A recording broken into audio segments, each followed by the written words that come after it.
नमस्कार, बुलेटिन में आपका स्वागत है। आपके साथ मैं हूं जीनत सिद्दीकी।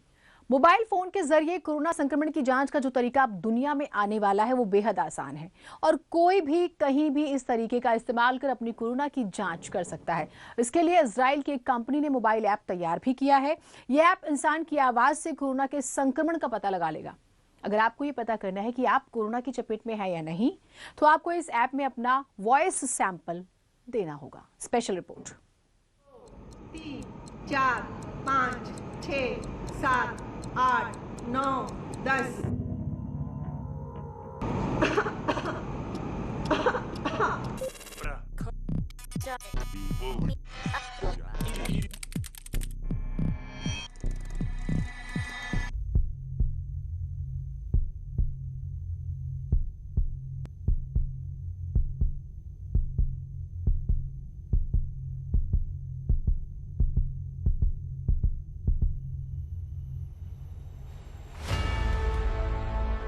अब कोरोना का होगा काम तमाम।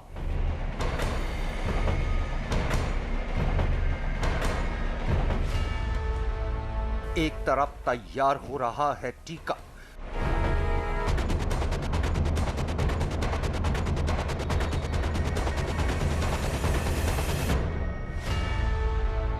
दूसरी ओर जांच का आ रहा है आसान तरीका।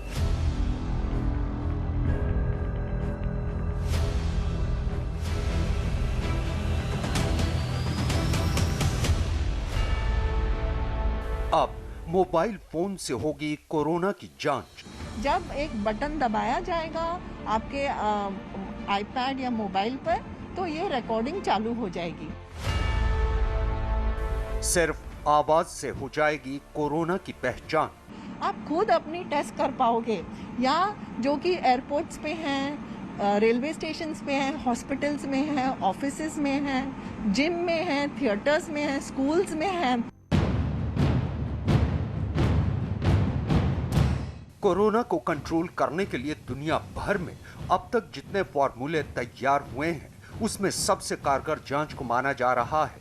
वैज्ञानिकों के मुताबिक जितनी ज्यादा जांच होगी और जितनी तेजी और जल्दी कोरोना पीड़ितों की पहचान होगी, कोरोना पर लगाम लगाने में उतनी ही कामयाबी मिलेगी। यही वजह है कि भारत समेत दुनिया के सभी देश कोरोना की जांच ज्यादा से ज्यादा करने पर जोर दे रहे हैं।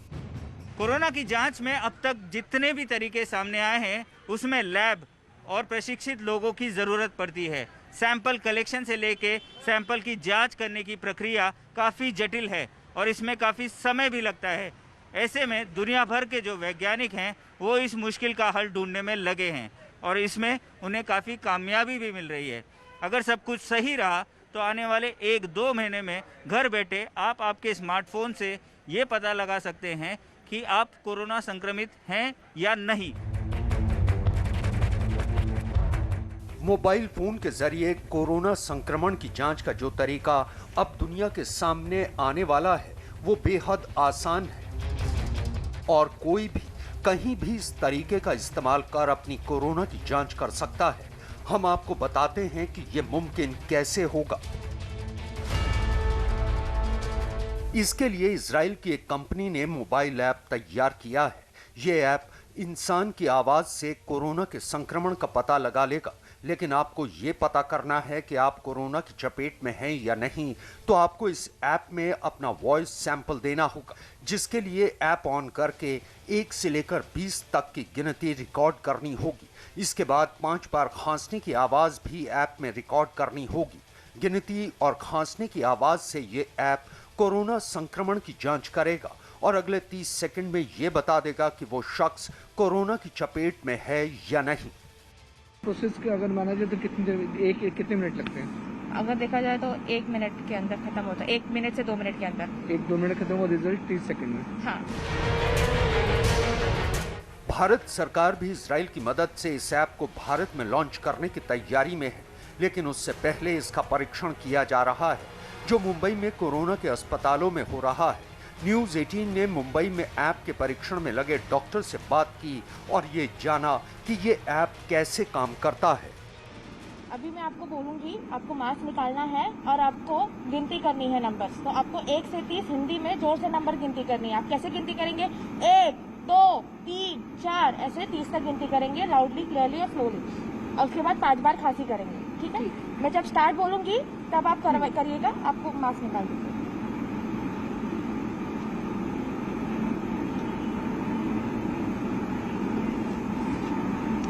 स्टार्ट। 1, 2, 3, 4, 5, 6, 7, 8, 9, 10, 11, 12, 13, 14, 15, 16, 17, 18, 19, 20। अभी जब मैं बोलूंगी तो आपको खांसी करनी है, ठीक है? आप इधर नीचे देखिए, खांसी करिएगा। स्टार्ट।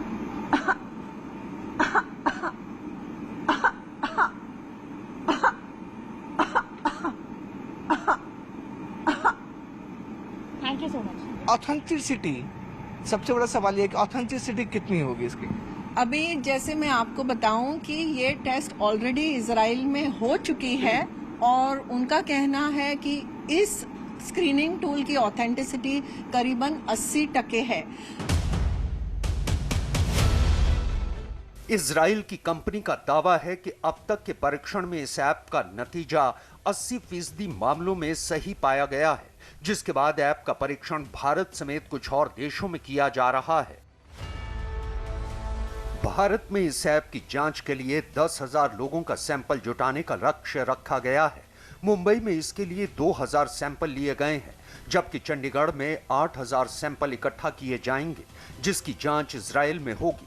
मुंबई में इकट्ठा किए गए 2,000 सैंपल जांच के लिए इजराइल भेज दिए गए हैं, जिनका नतीजा अगले साल जनवरी में आने की उम्मीद है। अगर ये ऐप कारगर हुआ तो सरकार इसे डाउनलोड करने की हरी झंडी देगी, जिससे हर कोई कोरोना संक्रमण की जांच कर सकेगा। अगर इस ऐप में कोई शख्स कोरोना संक्रमित हुआ तो फिर लैब में उसके सैंपल की जांच की जाएगी। 500 पेशेंट्स के केस रिपोर्ट फॉर्मेट भी सबमिट किए हैं और दिसंबर में हमें फर्स्ट फेज का जो है वो रिजल्ट पता चलेगा इजरायली कंपनी से। और वो जो रिजल्ट प्रिलिमिनरी रिजल्ट होगा उसके बाद हम और 1500 केस रिपोर्ट फॉर्मेट्स पेशेंट्स के हम उनको सबमिट करेंगे और इसके फाइनल रिजल्ट्स जो हैं वो फरवरी तक आएंगे। और अगर इसमें जो वो ऑथेंटिसिटी क्लेम कर रहे थे कि 80% है, अगर ऐसे ही रिजल्ट आती है तो इस जरिए का बहुत ही यूजफुल ये होगा। इस ऐप की खास बात यह होगी कि इसमें नतीजा पॉजिटिव या नेगेटिव नहीं होगा, बल्कि ये कोरोना के संक्रमण की स्टेज आपको बताएगा। इस ऐप में पहला कॉलम नॉर्मल का होगा। अगर आपके वॉइस सैंपल को ऐप नॉर्मल बताता है तो इसका मतलब आप संक्रमित नहीं है, लेकिन अगर आपका नतीजा माइल्ड है तो आपको फौरन आइसोलेशन में जाने की जरूरत है, ताकि कोई और आपसे संक्रमित ना हो जाए। इसके बाद की कैटेगरी सीवियर की है। अगर आप इस कैटेगरी में हैं तो आपको तुरंत डॉक्टर से मिलने की जरूरत है, और अगर ऐप एक्सट्रीम कैटेगरी दिखाता है तो आपको फौरन अस्पताल में भर्ती होना चाहिए। काउंटिंग करनी है जोर से, खांसना है करके, तो उसमें कैटेगरी वाइज आपको समझ में आएगा कि जो स्टेज है कोविड का या फिर दूसरे का वो किस लेवल पर है। अगर सीवियर या माइल्ड है या फिर सीवियर की नीचे के किस स्टेटस में है तो आपको तुरंत डॉक्टर से कंसल्ट करना है, अपने आप को जांच करवानी है। RT-PCR टेस्ट उसके बाद होगा। लेकिन डॉक्टर नीलम साहब तो कहना है कि अगर ये ऐप बनता है और इसके साइंटिफिक रिजल्ट आना शुरू हो जाते हैं तो ये मुंबई और हिंदुस्तान में एक इस तरह का ऐप होगा कि जिसकी कोविड की जाँच बहुत ज़्यादा आसान हो जाएगी। यह ऐप कितना कारगर है और इसके नतीजे कितने सही साबित होते हैं, इसके आधार पर ही यह फैसला होगा कि आने वाले दिनों में इसका किस तरह से इस्तेमाल किया जाता है। लेकिन अगर यह कारगर साबित हुआ तो भारत जैसा देश, जहां की जनसंख्या बहुत ज्यादा है, वहां कोरोना के मरीजों की पहचान करने में काफी मदद मिलेगी। इनिशियल स्क्रीनिंग टूल होगा तो जो मीडियम कैटेगरी के लो कैटेगरी के पेशेंट्स होंगे, जैसे कि रिपोर्ट आएगी बायोमार्कर्स के थ्रू, तो इनका तो कुछ रिस्क है ही नहीं कि ये कोविड फैला रहे हैं कि, लेकिन जो मीडियम और सीवियर कैटेगरी में आएंगे उनको कहा जाएगा कि आप RT-PCR टेस्ट करवाइए और अगर वो भी पॉजिटिव आता है तो आप क्वारंटाइन कीजिए या एडमिट होइए ताकि कोविड फैले नहीं। कोरोना की वैक्सीन जब तक नहीं आ जाती तब तक कोरोना को काबू करने का तरीका यही है कि ज्यादा से ज्यादा टेस्ट किए जाएं और जल्द से जल्द संक्रमित मरीजों की पहचान कर उन्हें अलग किया जाए ताकि दूसरे लोग वायरस की चपेट में ना आएं। अगर मोबाइल ऐप के जरिए कोरोना संक्रमण का पता लगाने की तकनीक कारगर हुई तो कोरोना के खिलाफ जंग में इसे बहुत बड़ी कामयाबी माना जाएगा।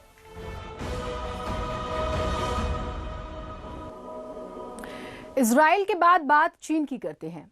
चीन दुनिया का इकलौता ऐसा मुल्क है जिसके देश की सीमा दुनिया के 14 देशों से साझा होती है, लेकिन हैरानी इस बात की है कि चीन का दुनिया के 18 मुल्कों के साथ सीमा विवाद है। चीन से सटे तमाम देशों के अलावा भी 4 ऐसे देश हैं जिनके साथ चीन इस वक्त भी उलझा हुआ है, लेकिन इस जद्दोजहद ने चीन के मुखिया शी जिनपिंग को यह गुमान भी दे दिया है कि उनके देश के पास इतनी ताकत आ चुकी है कि चीन का झंडा पूरी दुनिया में फहराया जा सकता है।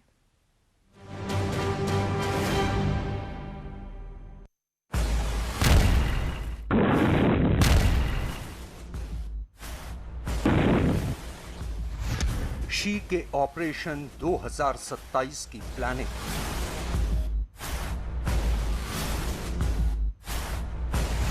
चीन के पास हथियारों का बड़ा जखीरा।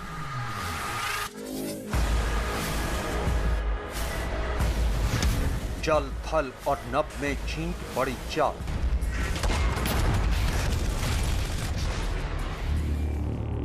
चीन दुनिया का इकलौता ऐसा मुल्क है जिसके देश की सीमा दुनिया के 14 देशों से साझा होती है, लेकिन हैरानी इस बात की है कि चीन का दुनिया के 18 मुल्कों के साथ सीमा विवाद है। यानी चीन से सटे तमाम देशों के अलावा भी 4 ऐसे देश हैं जिनके साथ चीन इस वक्त भी उलझा हुआ है।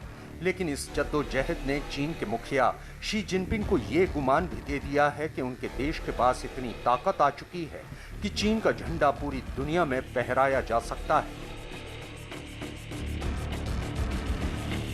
सीएमसी की बैठक में ऑपरेशन 2027 की प्लानिंग तय करके निकले शी जिनपिंग की आंखों में दुनिया पर राज करने का सपना पूरी तरह से हावी हो चुका था।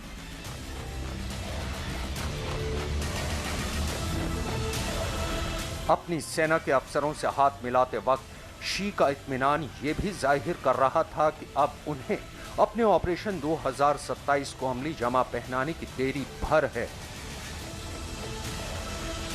अपनी सेना के अफसरों को नई तरह की ट्रेनिंग देने और सेना के आधुनिकीकरण को लेकर शी ने पहले ही अपनी फौज को फरमान सुना दिया है। जिस तरीके के घातक हथियार चीन बनाता चला जा रहा है, ये सिर्फ दुनिया में जंग के लिए घातक नहीं है, ये मानवता के लिए घातक है। ये हर उस मानवता के उसूल के लिए घातक है। ये इंसानियत के खिलाफ है। इनका रोकना और इनके ऊपर पार पाना दुनिया का हक है। दुनिया को कुछ करना चाहिए। शी जिनपिंग ने जब से सत्ता संभाली है तभी से उन्होंने सेना पर खास तौर पर बहुत ध्यान दिया और पीएलए को बेहिसाब पैसा दिया जिससे उसे दुनिया की सबसे मजबूत सैन्य ताकत बनाया जा सके।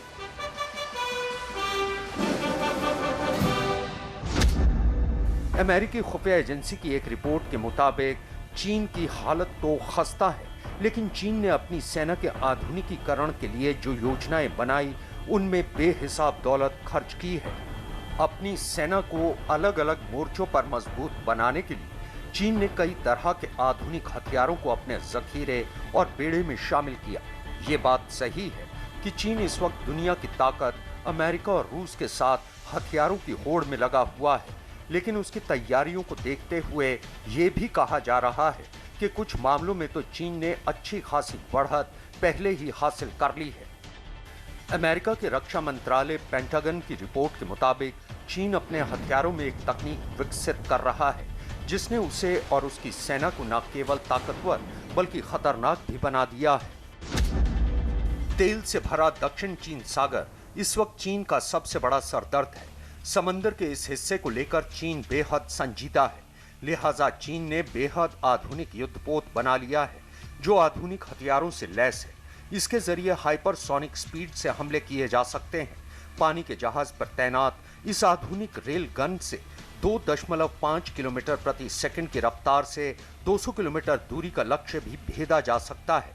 एक रिपोर्ट के मुताबिक 4 ट्रायल के बाद यह युद्धपोत 2025 तक दक्षिण चीन सागर पर तैनात किया जा सकता है। कुछ अरसा पहले चीन ने एक हाइपरसोनिक एयरक्राफ्ट के परीक्षण की बात कही थी। साउथ चाइना मॉर्निंग पोस्ट पर यकीन करें तो ये एयरक्राफ्ट किसी भी तरह के मिसाइल डिफेंस सिस्टम को तोड़ने में कारगर है। वेव राइडर एक ऐसा एयरक्राफ्ट है जो उड़ते समय शॉक वेव का इस्तेमाल करता है और ये शॉक वेव तब पैदा होती है जब एयरक्राफ्ट ऊंचाई पर पहुंचकर अपनी रफ्तार तेजी से बढ़ाता है। जानकार कहते हैं कि हाइपरसोनिक टेक्नोलॉजी गेम चेंजर तकनीक है।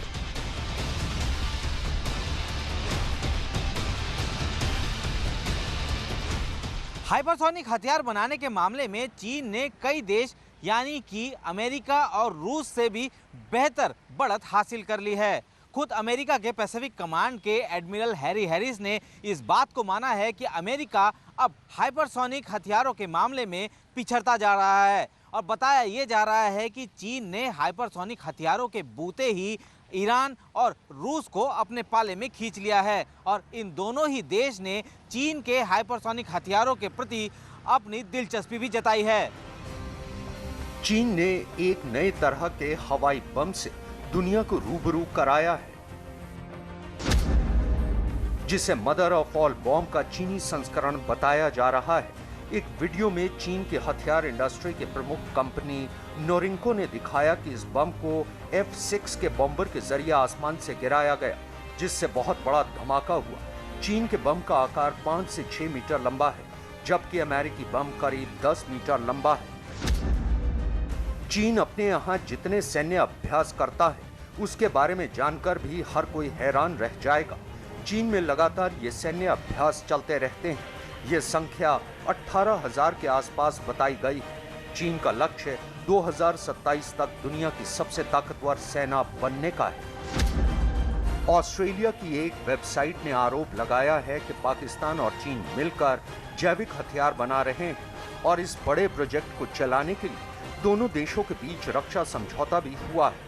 वेबसाइट का दावा है कि ये जैविक हथियार CPEC यानी चीन पाकिस्तान इकोनॉमिक कॉरिडोर की आड़ में बनाए जा रहे हैं।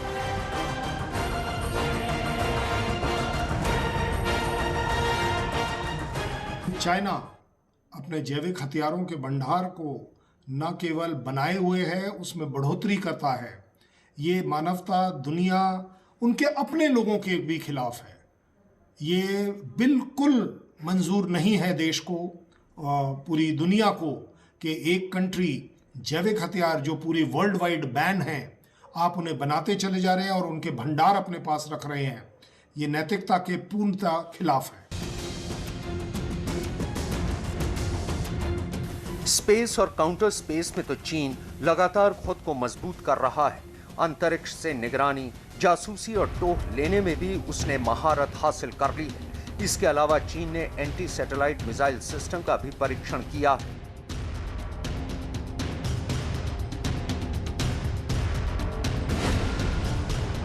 परमाणु हथियारों के मामले में भी चीन दुनिया का तीसरा सबसे बड़ा मुल्क है। लेकिन चीन की एक सबसे बड़ी ताकत उसकी अंडरग्राउंड सुविधाएं हैं। चीन की अंडरग्राउंड सुविधाएं C4I यानी कमांड कंट्रोल कम्युनिकेशंस, कंप्यूटर्स और इंटेलिजेंस के तहत काम करता है, जिसमें उसकी मिसाइलें भी शामिल हैं। माना यही जा रहा है कि इन्हीं हथियार और आधुनिक साजो सामान के दम पर शी जिनपिंग फूले नहीं समा रहे और जिनके दम पर उसने ऑपरेशन 2027 लॉन्च कर दिया है।